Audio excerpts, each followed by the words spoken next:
መዲና ላይ መጀመሪያ የተገነባው ወደ ቁባ መስጂድ ገላልፎ ልብን ሚረታ ተፈጥሯል ምንም ሳያንሰው ፍጹም ሙሉ ሰው አካባቢ ቁባ ይባላል።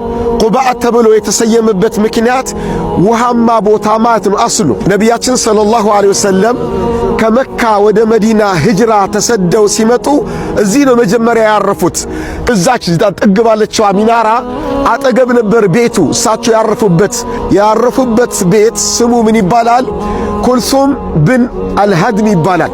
እና ነቢያችን ሰለላሁ ዐለይሂ ወሰለም በዚህ ቆይታቸው እዚህ አካባቢ ባደረጉት ቆይታ የአካባቢ ሙስሊም መስጂድ እንዲሰሩላቸው ጥያቄ ያቀረቡ። ግመሌን ልቀቋት፣ እሷ ዙራ ቦታውን ትከልላለች አሉ።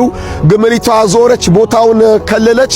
ከዛ በኋላ እሳቸው ተነስተው ድንጋይ ደረደሩ ዙሪያው ላይ ከአቡበክር ሲዲቅ ከዑመር ጋር ሆኖ።